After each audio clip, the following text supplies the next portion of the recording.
अस्सलाम वालेकुम दोस्तों, इस वक्त मैं अपने घर पर हूँ, खाना बना रही हूँ। बच्चे कॉलेज चले गए हैं, मेरे शौहर जी दुकान गए अभी, मैं भी दुकान जाऊँगी, इसलिए जल्दी जल्दी तैयारी कर रही हूँ। खाना बन गया है, लौकी की सब्ज़ी बना रही हूँ। और खाना बनाते बनाते अचानक मेरे गुमान में आया कि मैं आज घर पर अकेली हूँ। इसी तरह जब हमारी मट्टी में मिल जाएंगे हम, तब भी हम कब्र में अकेले होंगे। अभी तो ये है ना कि सब बच्चे आ जाएंगे, कब्र में हमारे साथ कोई नहीं होगा।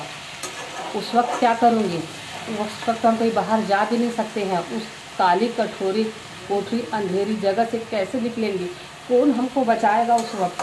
सोचिए कितना खौफनाक मंजर होगा। ये सोच के हमारी रूह कितनी काँप जाती है। लेकिन असली जगह तो हमारा वही है। दुनिया में तो हम मेहमान हैं, आज हैं कल हमें वहीं जाना। असली घर तो हमारा कब्र है। इसलिए देखिए, अकेले हैं, तन्हाई है में, इस वक्त भी हमारे दिल दिमाग में गुमान में अल्लाह का खौफ होना चाहिए, अल्लाह की याद होनी चाहिए। इसलिए चलते फिरते अभी आप खाना बना भी रहे हैं तो अल्लाह से दुआ करिए, तौबा इस्तग़फ़ार पढ़ते रहिए, अस्तग़फ़िरुल्लाह अस्तग़फ़िरुल्लाह, या अल्लाह ताला हमारे गुनाहों को माफ़ फरमा। और ये दुआ करना, या अल्लाह ताला जिस तरह तू हमारी अभी हिफाजत कर रहा है, उस तरह कब्र में भी हमारी हिफाजत करना। मुनकीर नकीर के सवालात हम पर आसान फरमाना, कब्र के अजाब से बचाना या अल्लाह ताला। इसलिए अपने सिर को सजदे में झुका लीजिए। अभी हम जिंदा हैं तो ज़मीन हमारे नीचे है, ज़मीन हमारे नीचे, हम ज़मीन के ऊपर है। एक वक्त वो आएगा जब ज़मीन के नीचे हम होंगे, ज़मीन हमारे ऊपर होगी। सोचिए उस वक्त हम क्या कुछ नहीं कर पाएंगे, चाह के भी हम कुछ नहीं कर पाएंगे। इसलिए अभी से अपने सिर को सजदे में झुका लीजिए और तौबा इस्तग़फ़ार पढ़ते रहिए और दुआ करो, या अल्लाह जिस तरह तू हमारी दुनिया में हिफाजत फरमा रहा है, उसी तरह कब्र में भी हमारी हिफाजत फरमाना, हमको कब्र के अजाब से बचाना, मुनकीर नकीर के सवालात हम पर आसान फरमाना। आमीन सुम्मा आमीन। ये चलते फिरते उठते दुआ करते रहिए और ज़्यादा से ज़्यादा अपने सिर को सजदे में झुकाइए और तौबा इस्तग़फ़ार पढ़ते रहिए और अपने दिल दिमाग में अल्लाह को, गुमान में अल्लाह को रखिए।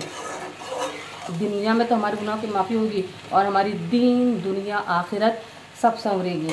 देखिए, अल्लाह ने हमें दुनिया में भेजा है तो दुनिया के काम तो करने ही है। हमें अपने शौहर का, अपने बच्चों का, घर का सबका ख्याल रखना है। जिस तरह घर के साफ़ सफाई सब ख्याल करते ना, उसी तरह हमको आखिरत में जहाँ जाना है वहाँ की भी तैयारी करना है, इसलिए वहाँ का भी सोचना है।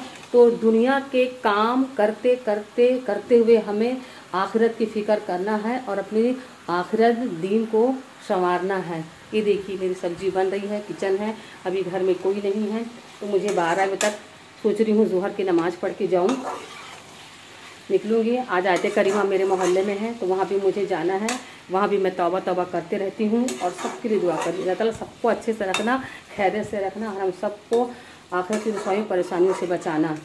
आमीन सुम्मा आमीन। इसलिए कहती हूँ, एक दूसरे को दुआ देते रहिए, दुआ देते और लेते रहिए। दुआओं में हमेशा सबको याद रखिए और अपने गुनाहों की माफ़ी ज़्यादा से ज़्यादा माफ़ी मांगते रहा करिए। मेरे अब्बा कहा करते थे, सबसे पहले अपने गुनाहों की माफ़ी मांगो, तौबा इस्तग़फ़ार पढ़ो, उसके बाद दुआ करो, अस्तग़फ़िरुल्लाह अस्तग़फ़िरुल्लाह, या अल्लाह ताला हमारे गुनाहों को माफ़ फरमा और हम सबको नेक हिदायत अता फरमा और नेक अमल करने की तौफ़ीक़ अता फरमा।